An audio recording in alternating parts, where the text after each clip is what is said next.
Fala galerinha do YouTube, beleza? Aqui quem vos fala é o Alas Pereira. E no meu primeiro vídeo eu vou ensinar vocês como colocar o fundo no seu Facebook, galera.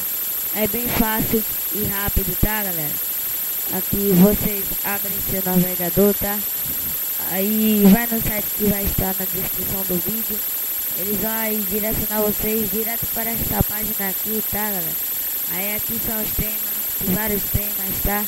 Aí eu vou colocar o meu aqui nos cortes para mostrar para vocês como é. Vou selecionar um qualquer aqui, vou botar esse daqui mesmo, do Nike da Adidas.